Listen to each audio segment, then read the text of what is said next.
You know, that's why it's so invaluable to have someone from that jurisdiction. Absolutely, absolutely. They know the lay of the land, right? Yeah, yeah. He was an African American detective. The perp was African American, and he said there's only one barbershop that the African Americans go to in this town, and he like knew where it was, and it wasn't far. It was within walking distance. So we drive over. We park down the block. He gets out of the car. He goes and looks in the window. He comes back. He goes, "You're never going to believe it. He's in the chair." So, so now there's about 5 or 6 people waiting to get haircuts. We go in. Eric Knight, yeah, you're under arrest for the murder of Dorothy Goldfarb. All the people are, you know, That sounds like an episode of Law and Order, not an episode of the Six-O Squad in Coney Island. Come on. yeah. Well, we wanted to give him the shock value to get his, wheel spinning, that maybe he would, cooperate and make a statement. We didn't want him to think it was just, the summons, So we get him out of the chair with a half a haircut. We bring him back to the Atlantic City Police Department. We start interrogating him. He tells us, no, I came to Coney Island on the 24th. I didn't come to Coney Island on the 23rd. I wasn't there. Ask my girlfriend, my ex-girlfriend, ask my ex-girlfriend.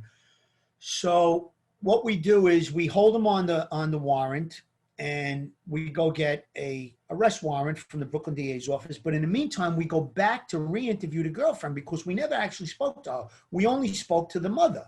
Right. So when we go, we find her, and we say, listen, Freedom, you broke up with him, blah, blah. Yeah, that motherfucker, blah, blah. He come out of jail. He didn't want to work. He was lazy. He was getting high, blah, blah, blah. I threw him the fuck out of here, So, all right, do you remember what day it was? She goes, yeah, I remember exactly what day it was. It was on the morning of the 23rd. So we're like, wait a second. Your mother told us it was the 24th. No, it was the 23rd. How could you be sure? She goes, I wrote it down on my calendar. We're like, where's the calendar? She gets a little calendar, a little desktop calendar. And on the 23rd of January, it says, break free. She broke free from freedom. Is that how we get the name Free? Listen, he had the name, I think, already, but she wrote down break free, which was great. That's great evidence too, right? Yeah, we vouched the calendar, so that kind of killed his alibi. And then we go with the arrest warrant a couple of weeks later, and we go take him, and we're going to bring him back to New York to process him, So I'm sitting in the back of the car with him on the way back. Did the judge give you the speech? You're not allowed to speak to him on the ride back. Did he give you that speech? No. You know what? They didn't really. They just said, listen, he didn't make a statement. He asked for a lawyer. You're not going to talk to him. So they kind of knew that. But so we didn't have any intention of interviewing him or anything. But we're in the car now. Coming back from Atlantic City, a couple hours, and he turns to me and he goes, "I'm looking at a lot of time, aren't I?" So I said, "Yeah." He goes, "How much?" I says, 25 to life. So he puts his head down. He shakes his head. He goes, "Man, I can't do 25 to life." I said, "Well, that's what the murder rap is going to cost you, He goes, "I could do about 10 years. He says, "You think you could get me a deal for 10 years? I said, "Listen, pal, you might be able, if you cooperate, to get a few years off your sentence." I says, "Maybe 15. I said, "But you're not going to get 10. He goes, "All right, see if you could talk to the district attorney. I'll take 15. So naturally, I write it down in my memo book. At the time, we had memo books. I put it on a 5. I tell the DA's office about it. And we used everything against him at trial. You know what I want to ask you? Obviously, this was a quite bloody crime scene. There, she was stabbed. Her head was bludgeoned. Was there ever any DNA connected to him? No. It's funny because he had gloves on. When she saw him come out of the apartment, it was cold. It was January. When the witness saw him come out of the apartment, he had gloves on, so there were no prints left. Now, when he was arrested for that trespass, he had taken off his jacket. So they vouched that jacket as found property. We took the jacket and we tried to compare it to see if there was any blood on it. Of course, she had described the leather jacket, but the DNA at that time, 1992, wasn't real good. I mean, they could tell you if it was human blood. Right. They'd have to have something to compare it to, which we did have the victim, so we could have compared it. But if it was old, the DNA wouldn't be very helpful either. But we did try. We actually sent the jacket to the lab, but there was no nothing recoverable on his jacket. But you know, Phil, it's like in these kind of cases, that's when juries are like, "Oh, how did he do it? He left no hair or fibers or blood and or fingerprints," you know. And when they don't see that, when a case goes to trial, as you know, a jury has a hard time sometimes convicting. Yeah, yeah, yeah. You know, that's where the DA who does the case, the opening statement, the closing, that's where you have to lay things out for the jury and everything. Matter of fact, the DA that handled the case was a DA by the name of Ann Gutman. And there's a strange ending to the case that it's really not a happy ending, but she did the case and, you know, seemed solid to everyone. And the jury came back and they acquitted him. They acquitted him of murder. And when she polled the jury, they said they didn't believe the police testimony because there really wasn't, like you said, there wasn't DNA. It was a one witness case, which the district attorney's office wasn't too happy to try, but really we didn't have anything else. So after she polled the jury, she called me, she told me, and, you know, it was quite upsetting. And the following weeks, maybe 3 weeks later, a month later, I get a call from Ann Gutman. I'm doing a day tour, and she says, "How you doing?" I said, "Good." She goes, "Listen," she goes, "Are you going to be down in court anytime soon?" So I said, "No, why? What's the matter?" So she says, "I got something I want to show you related to the case." I said, "Well, I'm doing a day tour. I'll shoot down there now." So I go down to her office. I walk in. She closes the door. I sit down, and she throws a letter on the desk in front of me. She says, "Open the letter and read it." That's from the head of the jurors on the case. And the letter goes on to say that, "Dear Ms. Gutman, I'm very upset about the fact that we acquitted Robert Knight. We knew he was guilty, but we just didn't believe the police. And now I'm having nightmares at night. And is there anything we can do?" And, you know, she went on to say that she hopes she never reads his name in the newspaper again, but they knew he did it.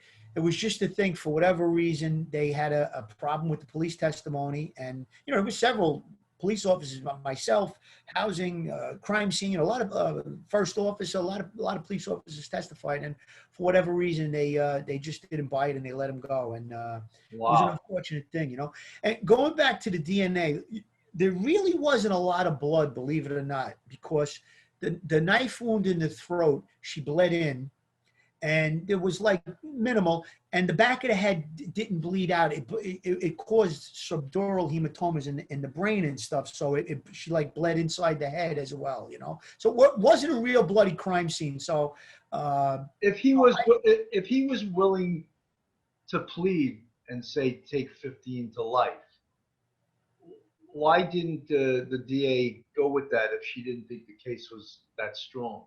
Well, there was probably two elements to that. One was maybe his defense attorney said, "No, we can get you off. It's a one witness case. She's the crackhead," which they attacked her credibility. But she stood up on the stand and she said, "No, he come out of the apartment. He told me he robbed the, you know, blah, blah, blah. He was in front of the building earlier in the day." She put him on the scene, and knowing about the the $100,000 that was allegedly in the washing machine, which wasn't. We found the bank book. The money was in the bank. That was just a bad rumor that had circulated. You know, somebody. Yeah, I was going to ask you that because I mean that's crazy, especially for an old person to put $100,000 in a washing machine. You know. Yeah, she had gone to the bank the day of the murder. She had gone to the bank. She withdrew like $40. She spent $30-something in the supermarket, and we only estimated she had about $6 or $7 that she was actually murdered for. But we found the bank book. The $100,000 had been deposited a while back, and somehow or another that rumor got started, and it was obviously the cause of her. Did you ever follow up on get that guy free who walked on this murder? What happened to him? I did. He went back to Atlantic City.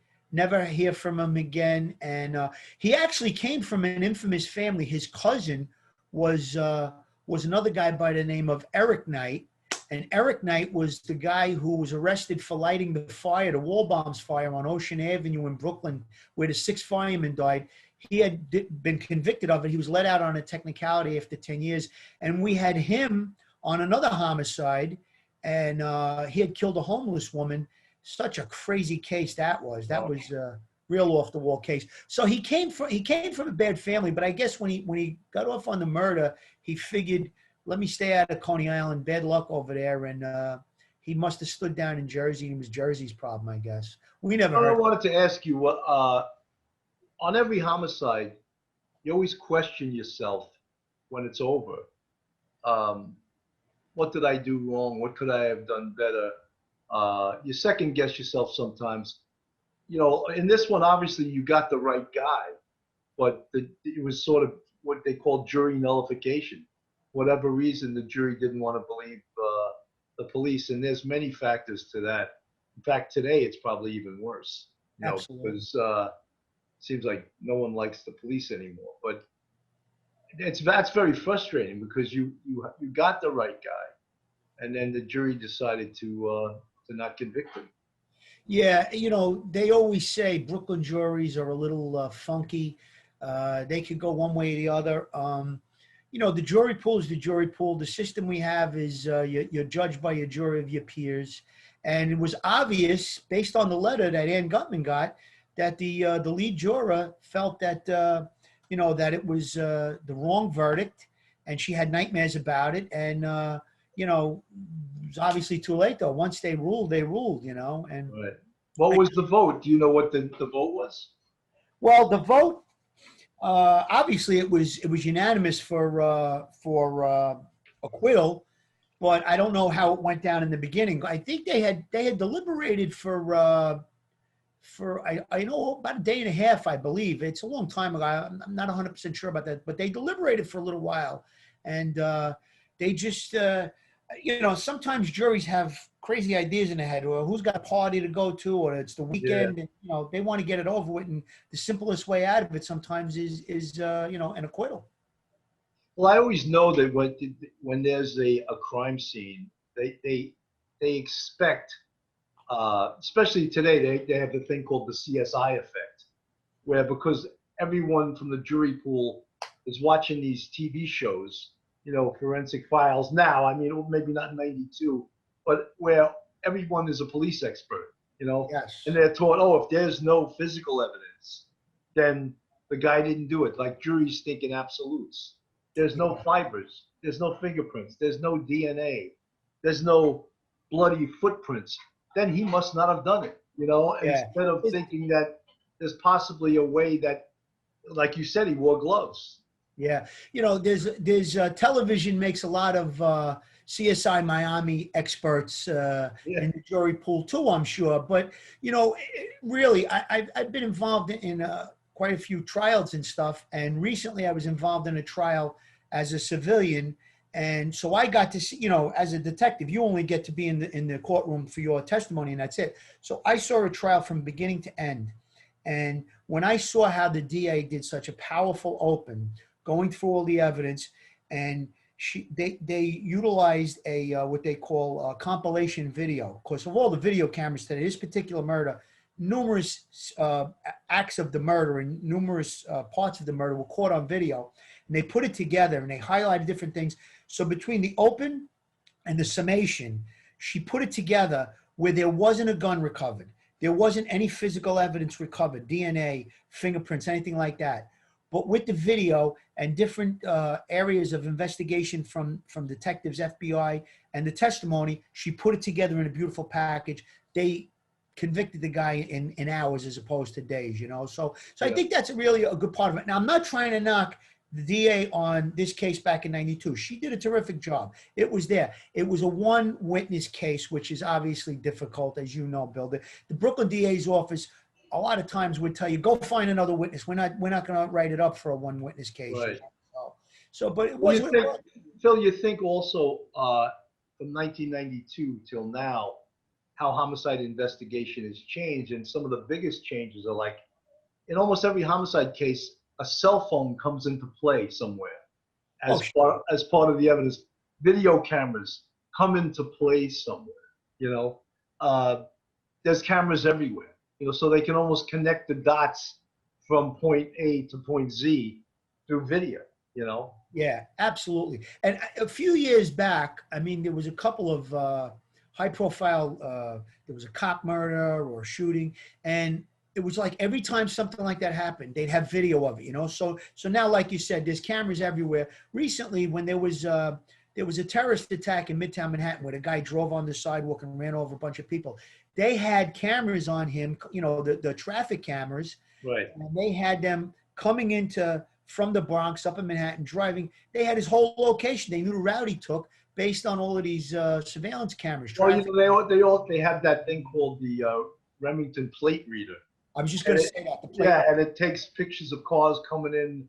They can track you from wherever, and so there's a lot more science to it these days than there was obviously in 1992. Yeah, I believe those plate readers can read dozens of plates per second. So they're very valuable. And Manhattan, after 9/11, they locked it down with plate readers and cameras. You can't get into Manhattan without passing one of those. I mean, for the most part, So going back to that case with that terrorist, they knew his route from when he came into Manhattan from the Bronx and the route he took, Yeah, I mean, when you talk about homicide investigation and how it's changed and how the science has made it so much, it's never easy, but easier to gather evidence and to really track people because, I don't know anyone personally that doesn't have a cell phone, and that's a walking, talking GPS machine, Absolutely. So, absolutely. The cell phones, there's even ways. I mean, you can shut the thing off,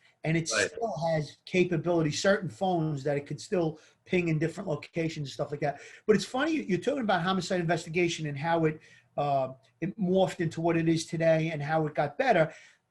I watched one of your other episodes with Michael O'Keefe, and he was talking about the accelerants in arson. I only had a handful of cases maybe that I had anything to do with where it was an arson. But he brought up such a great point about how gasoline leaves a tremendous trace and an alcohol-based accelerant leaves hardly any. So, these things are, I found, when I was watching it, I found it so interesting. It was like, I wanted to go back on the job and go to an in-service training. And because, I was one of those guys, I don't know, I paid attention. Listen, if the guy was boring and he was just repeating himself, I'd fall asleep. But when it was interesting stuff, when you went to the CIC course or homicide course, the interesting stuff, it really captivated me. I paid attention to it, and things like that, like what O'Keefe was talking about with the accelerant. Those are important things if you're working a case, and you want to have as much knowledge and experience as you can.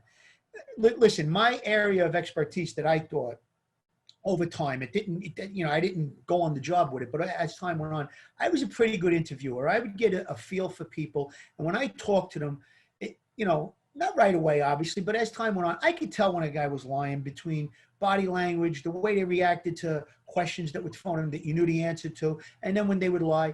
And sometimes those lies, we would accept them because, they would make up it wasn't me, they would make up another perpetrator, the ghost perp, we would call it. So as long as he was putting himself on the scene, putting himself in the mix, maybe he wasn't going to admit to committing the crime, but he puts himself there. It was good enough with all the rest of the stuff that you would gather on an investigation to put him in the trick bag for the homicide or whatever the crime was,